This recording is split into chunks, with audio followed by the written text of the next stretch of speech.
James, your final pre-season friendly is done and dusted. A pretty good victory and a decent game. Yeah, it was a very good game. It was a realistic game. I think Gary. I know Gary. I've known him for a while since I cleaned his boots at Blackburn Rovers, and we're good friends now. And I knew his team, having watched them a few times last year, would be in support of him. Would be a good test for us. That's why we got the fixture on. And I thank him very much for bringing his side here. Unfortunately, it was raining. We could have had a few more people on if it had been as the weather's been in the last few weeks. But it was a good game. I said to the lads at half time I was going to come in and not be very happy, but we didn't get off to the best start.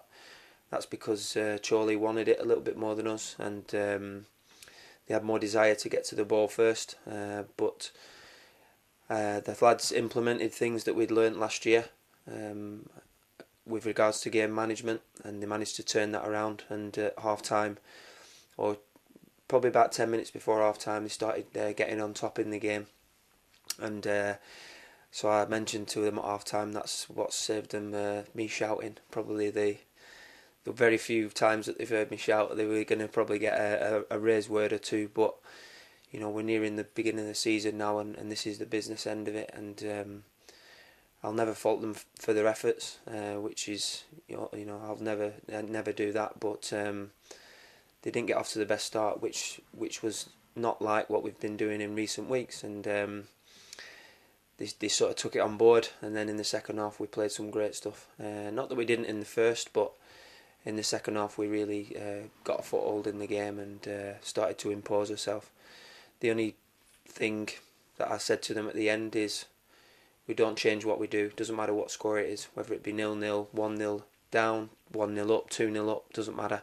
We keep doing the right things all the time. I likened it to the mentality of the Germans when they played Brazil in the World Cup, and their answer to me was they never ever changed. And the players were interviewed afterwards, and they said it's not in our nature to be, take the mickey. And that's what I want the lads' attitudes and their approach to the game to be. Because when we do things as a team, when we move the ball 1 and 2 touch, we move the ball well, get switches of playing, as you saw in the second half, we can be effective, and we're a good side. If we don't do that, then we're average at best. 10 of your first team contracted players started, not too much tinkering, not too much experimenting, but Nicky Hunt in that midfield role again. Yeah, I mean, I like Nicky in there. I know he can play there. It's something that we wanted to do last year a little bit, but with personnel we weren't able to. But he's gone in there, and I like what I see. He enjoys playing in there.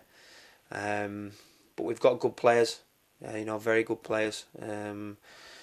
And collectively, we've got good players individually, but collectively we're a very good team if we do the right things at the right time.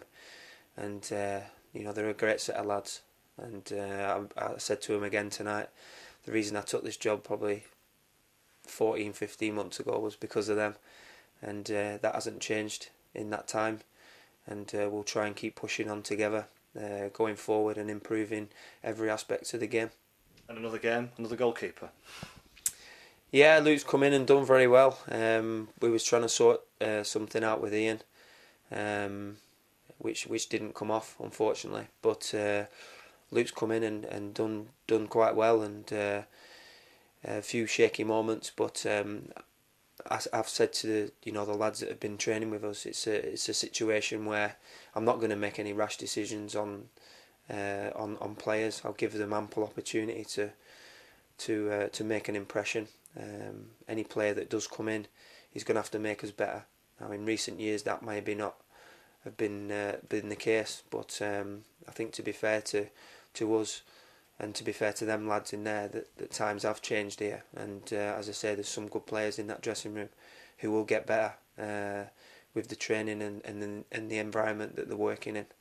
And I'll always give the lads that come in to train with us an ample opportunity to impress. And I just try to tell Luke at half time to relax. Now that's probably easier said than done for a lad who's on trial, who's trying to gain a contract. But he was.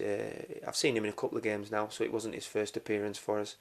and I was impressed with him the other day when he played at Birmingham, and certain things he did tonight were good as well. Clearly goalkeeper a priority with young Andrew Dauber injured and nobody else on the books. Is that something you've got to try and tie up quickly, or might it take a little bit of time before this Southend game?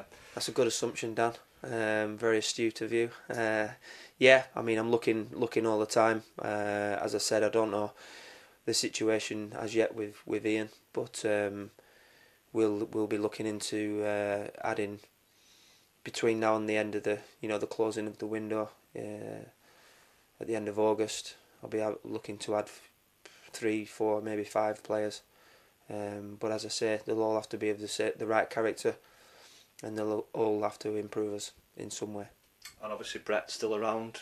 Is it just a case of see what happens on that one? He's happy to be here, you're happy to have him? No, I mean, I've spoken to Brett. I've spoken to him about an offer. I've made, a sort of, we've skirted around the idea of offering him something, and I think that we're in a position now where we can do that. But it'll be up to Brett and his family to make that decision, whether he accepts it or not. We'd love to have him here. He's great around the dressing room. He's very experienced, and he's definitely got something left to offer on that green stuff outside. But as I say, it's got to be right for him and his family, and over the next couple of days or a few days or whatever, when he makes his decision, I'll obviously let you know.